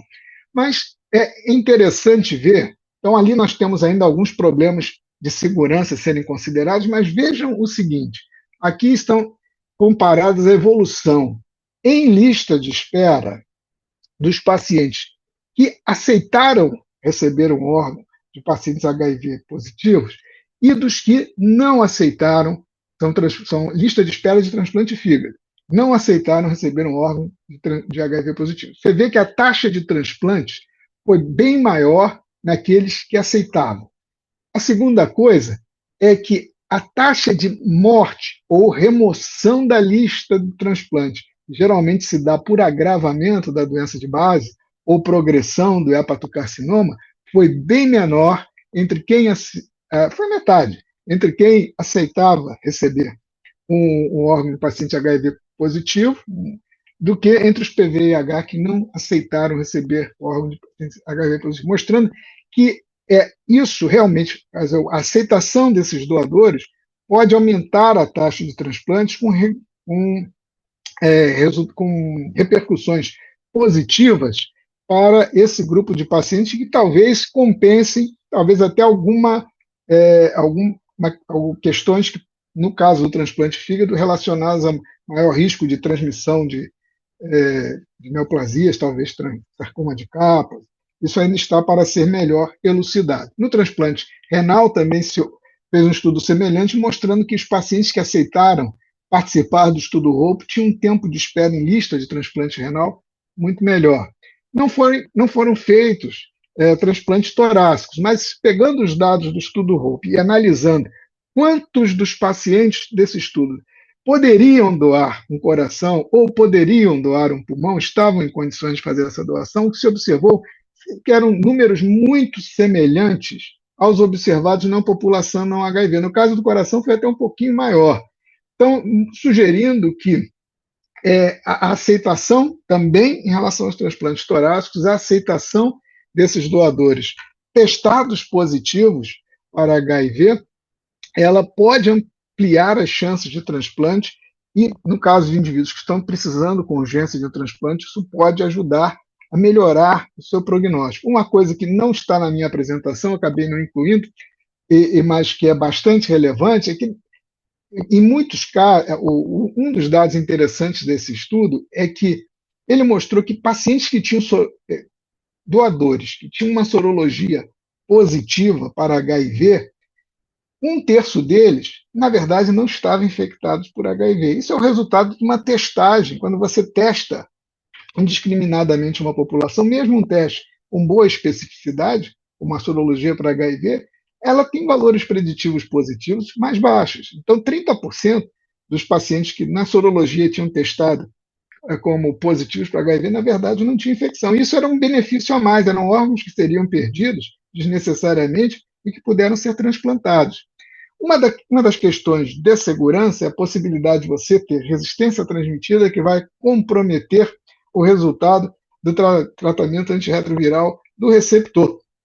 E algumas análises foram feitas no estudo. Aqui fizeram inicialmente uma análise prospectiva de 12 receptores de transplante renal, analisando urina, células mononucleares periféricas, biópsias renais, e que eles viram que realmente você consegue sequenciar o vírus do doador na urina, na biópsia renal e no sangue, em parte dos pacientes, mais frequentemente nos pacientes que tinham carga viral detectável no momento do transplante, mas que essa detecção ela se interrompe em 2 semanas. Depois não se conseguia mais sequenciar o HIV nesses pacientes, o HIV do doador. E num dos pacientes que teve falha de adesão 3 anos e meio após transplante, o vírus que foi detectado era o vírus que originalmente o infectava. Nesse último trabalho de transplante renal, na comunicação final do estudo sobre transplante renal, eles mostraram os dados de vigilância virológica utilizando pesquisa de DNA proviral, e eles conseguiram fazer amplificação da sequência em 58 pacientes. Em apenas um paciente, eles identificaram uma sequência que provavelmente se originou do doador. Era um doador que tinha uma carga viral detectável de 1920 cópias, mas é interessante que, apesar da detecção do DNA proviral, não houve escapes virológicos nesse paciente em questão. Então, ele continuou tendo indetectabilidade viral ao longo de todo o segmento. É necessário fazer um comentário a respeito da possibilidade da utilização de doadores vivos, né? E, em alguns casos, nós já tivemos até aqui no Brasil um caso de um esposo que queria doar para a esposa, e naquele momento não podia, porque a lei não permitia. Isso é um ato de altruísmo importante, mas temos que pensar que, no caso do doador renal, ele está submetido a alguns riscos. Quer dizer, na verdade, nós temos muito pouca experiência. O primeiro caso de transplante entre pacientes de HIV com doador vivo, transplante renal, foi feito em Israel, publicado há alguns anos atrás, com um segmento mostrando boa evolução de receptor e doador, mas temos que considerar que o paciente HIV positivo ele já tem um risco aumentado de doença renal crônica e não só pela incidência de nefropatia associada ao HIV e outras nefropatias, mas também pela maior prevalência de comorbidades relacionadas à progressão da doença renal crônica, como diabetes, hipertensão arterial. Então, no estudo HOPE, eles só conseguiram fazer 3 transplantes com doadores vivos. Eles usaram alguns critérios de seleção que são importantes, além de não ter infecção oportunista. No caso da doação com doador vivo, é sempre exigido que o indivíduo esteja indetectável, um T4 acima de 500 células. Fizeram biópsia renal de todos os doadores para ver se eles já não tinham alguma doença renal que pudesse comprometer a sua própria evolução ou a do receptor. Eles fizeram, em 2 dos casos, pesquisa de variantes da apolipoproteína 1 que estão associados à nefropatia associada ao HIV. Não aceitariam se essas variantes fossem detectadas, não foram. Não aceitam doadores com hipertensão arterial abaixo dos 50 anos, que ainda tem bastante tempo para desenvolver insuficiência renal crônica, nem doentes que tinham infecção ativa pelo HCV. Os resultados iniciais são bons, não são diferentes do que se observa em pacientes doadores vivos que doam rim. Houve uma queda da função renal, surgimento de microalbuminúria dentro, não muito fora do esperado, mas é preciso que, no caso de alguém que se apresente querendo doar para um parente, que isto seja esclarecido para o doador, e esses doadores precisam de um segmento clínico estrito.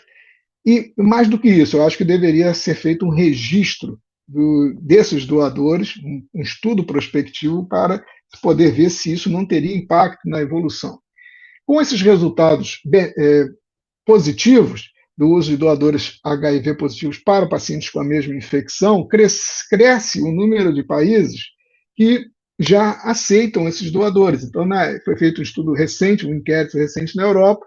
Vocês veem que vários países já aceitam, incluíram isso na sua legislação, aceitam pacientes, mas outros, os que estão em verde, aceitam. Os que estão em vermelho não aceitam. Países como Portugal, por enquanto, vedam. Os que estão em laranja são países que se omitem, a legislação é omissa, ou então ela diz que isso só seria possível em casos de urgência. A nossa regulamentação de transplantes foi revista no ano passado, e, felizmente, a vedação para se utilizar órgãos de doadores testados como positivos para a infecção por HIV, ela foi retirada, de maneira que esses órgãos pudessem ser utilizados para pacientes infectados. No nosso caso, eles poderão ser usados para transplantes eletivos de rim, para outros transplantes apenas em caso de urgência, e entendeu-se que, mesmo não tendo dados em relação ao transplante cardíaco e pulmonar, os resultados obtidos no transplante de fígado, eles seriam suficientes para permitir o transplante para esses outros transplantes, para esses outros tipos de transplante não renais, e nos casos de urgência.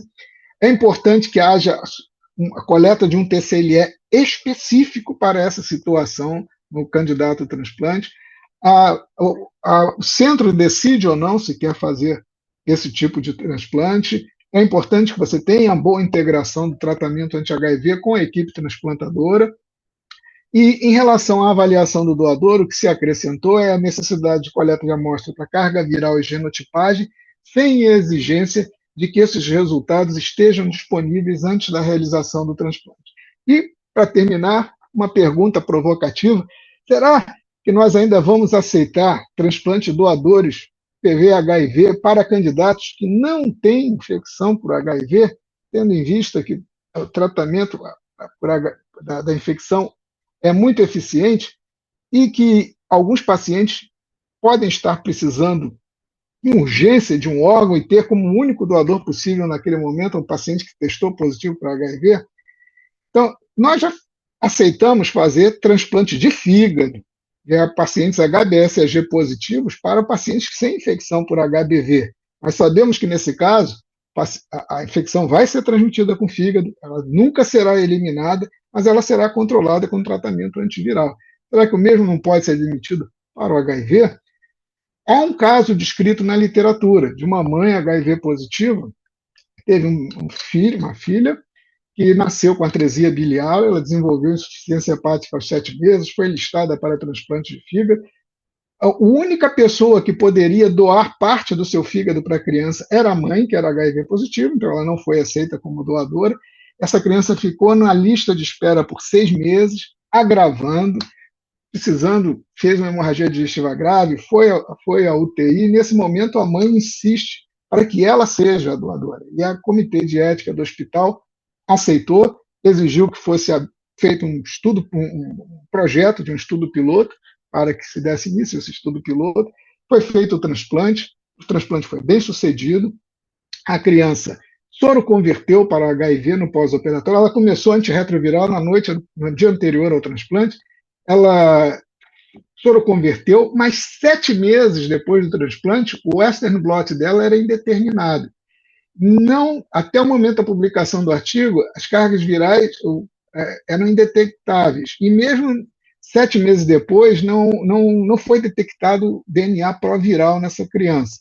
Então, não tem publicações desse segmento. Né? E o guia para qualidade e segurança de transplantes de órgãos europeus, ele começa a considerar, ele diz assim, é provável que seja o tempo de se reconsiderar a possibilidade de se usar órgãos de doadores infectados para pessoas não infectadas. Né?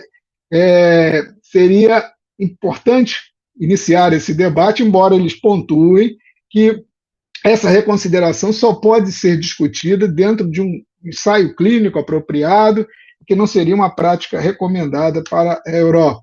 Então, concluindo, os transplantes de órgãos são efetivos e seguros para pacientes vivendo com infecção por HIV, com diferentes falências orgânicas. Não temos dados do múltiplo visceral, mas para todas as outras situações nós temos. A utilização de doadores de órgãos, sejam PVIH, é efetiva para o candidato também PVIH e reduz o tempo em lista de espera, oferecendo uma alternativa importante para candidatos em situação de urgência. E os dados disponíveis até o momento dão suporte à segurança dos transplantes HIV D+R+, porém há necessidade de se ampliar as observações em transplantes não renais. Muito obrigado pela atenção, era isso que eu queria apresentar a você. Nossa, Guilherme, eu que agradeço, foi maravilhoso. Você conseguiu realmente nos contemplar com essa evolução histórica, né, dos transplantes em pessoas com vivendo com HIV. E eu gostaria de abrir para a plateia, caso alguém tenha alguma pergunta. Por favor, fiquem à vontade.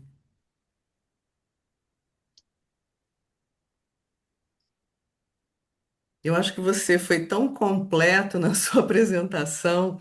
Eu tenho uma pergunta pessoal. Vai fazer, Tânia? Eu tinha uma pessoal para fazer. Faz.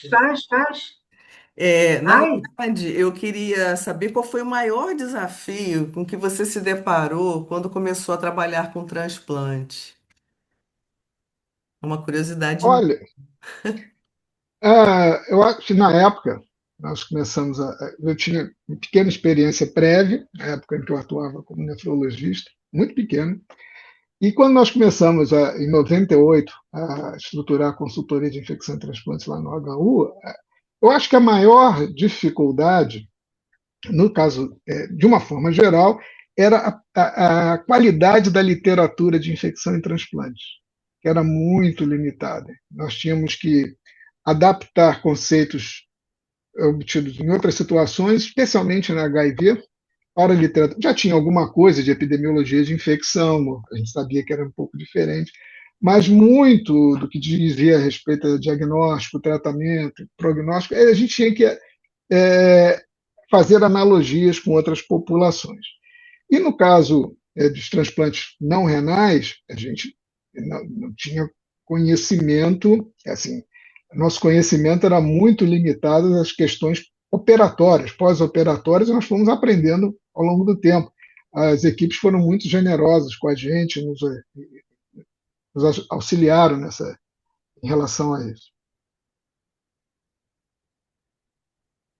Obrigada. Tânia, você quer falar alguma coisa? Primeiro, nem vale falar do Guilherme, porque eu acho ele o máximo, né? Eu acho o Guilherme o Obrigado. máximo. E a gente tem o prazer hoje de tê-lo lá no Comitê de Transplante da SBI, que ele concorreu e, obviamente, entrou, como não poderia deixar de ser. Então, Guilherme, eu queria a sua opinião pessoal dessa que você falou no final da aula, né? O doador HIV positivo para uma pessoa HIV negativa no contexto de tratamento antiviral hoje. Eu tenho a minha opinião pessoal, eu acho que poderia, porque é tão mais. O cara corre um risco iminente de morte, né? Eu sempre falo transplante não é um tratamento, é uma falta de tratamento, né? Quando você não tem nada para tratar, você vai ao transplante. E o HIV tem um controle muito bom. Eu acho que teria que ser uma coisa muito controlada, não seria de qualquer doador, né? Mas eu acho que essa linha já podia ser seguida, mas eu queria saber a sua opinião, porque eu sou fraca nesse transplante. Olha, primeiro, obrigado. Eu também tenho uma profunda admiração por você, por tudo que você tem feito, né, para a nossa sociedade. Eu sou favorável e acho tudo que envolve HIV, isso que eu tinha falado no início da apresentação, tudo que envolve HIV está sujeito a uma controvérsia acima da média para a área, pelo menos para a área de infecção e transplante. Você vê o caso da Elmi Miller, ela relataram, eu não vi isso escrito, mas relataram que ela ia ser ameaçada com um inquérito criminal. E ela estava mostrando resultados positivos. Estavam numa época que o paciente não tinha acesso à diálise, ele tinha a oportunidade de prolongar a sobrevivência dele com o transplante. Então, assim, tudo é submetido a uma controvérsia muito grande. Quando nós começamos, inclusive, a rediscutir o regulamento, estourou aquele bendito, um pouco antes, aquele bendito caso da transmissão de HIV para alguns receptores de transplante, que a gente precisava falar, olha, gente, não houve falha do protocolo. Mas podia fazer carga viral, é difícil fazer carga viral num transplante de urgência, um transplante para o doador falecido. Esse protocolo ele tem funcionado muito bem, não tinha havido transmissão antes. O que aconteceu ali foi, ao que parece, uma falha grave, a não aplicação do protocolo, né, e que resultou na transmissão. Mas a celeuma que isso gerou era tão grande que quando a gente começou a discutir o regulamento, não se queria nem falar na possibilidade de usar doadores HIV, mesmo para receptores HIV positivos, pensando na implicação que isso poderia ter para a opinião pública. Isso teve que ser trabalhado aos poucos, e aí chegamos a um bom resultado. Eu acho que as dificuldades são maiores nesse caso. Mas, veja bem, eu concordo com você. Para transplantes, para candidatos que estão em situação de urgência, um transplante cardíaco, uma pessoa que está com insuficiência hepática aguda, né, esperando um transplante e que pode perder a chance de sobrevivência em questão de algumas horas, um paciente com doença pulmonar grave, avançada, é um transplante pouco realizado, as exigências em relação aos doadores são maiores. Eu hoje, acho que esta possibilidade deveria ser oferecida ao paciente, lógico, que com a cientificação dos riscos, da falta de conhecimento que nós temos nessa área, mas deveria ser permitida uma decisão compartilhada e supervisionada pelo Comitê de Ética da instituição. Isso na Declaração de Helsinki é admitido. Quando você não tem um tratamento, né, você pode tentar. No caso, os tratamentos existem e a eficácia deles é conhecida. Não é conhecido o que acontece nessa situação. Então, isso existe. Mas existe a exigência de você fazer, iniciar um ensaio clínico a seguir. Você pode. Né? É aí que eu acho que a gente tem que ter cuidado. Eu sou favorável a que tenha que isso seja feito dentro de um estudo clínico. Mas fazer o estudo clínico está além da capacidade do paciente. Não é o paciente que vai fazer com que o projeto seja submetido, o comitê de ética aprove, alguém financie o projeto. Isso está além da capacidade dele. Ele chega lá com uma doença cardíaca grave ou com uma insuficiência hepática aguda e apareceu um doador, testou positivo, tem um ELISA positivo para HIV. E agora, transplanta ou não? Não, não transplanta. É uma insuficiência hepática aguda. Então, o paciente poderá receber tratamento antirretroviral. Então, ele vai morrer sem transplante.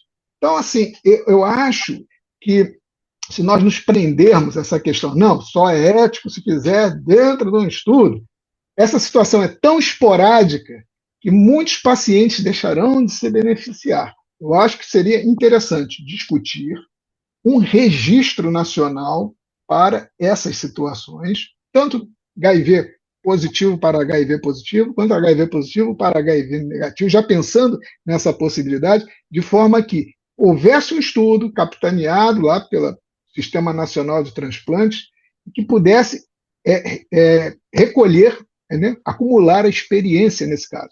Isso eu acho que é uma obrigatoriedade ética. Mas se a gente impuser isso como uma condição indispensável para todo caso, como isso é uma situação muito esporádica, isso não vai ser feito nunca. E muitos pacientes deixarão de se beneficiar, a meu ver, desnecessariamente. Muitos não, mas alguns pacientes deixarão de se beneficiar. Obrigada, Guilherme. Então é isso. Parabéns mais uma vez. Tem elogios no chat aqui. E eu gostaria de finalizar o clube de hoje e lembrar que não teremos edição do clube em junho por causa do nosso congresso, né, o Infecto Rio. Conto com vocês lá no congresso. E boa noite a todos. Até a próxima.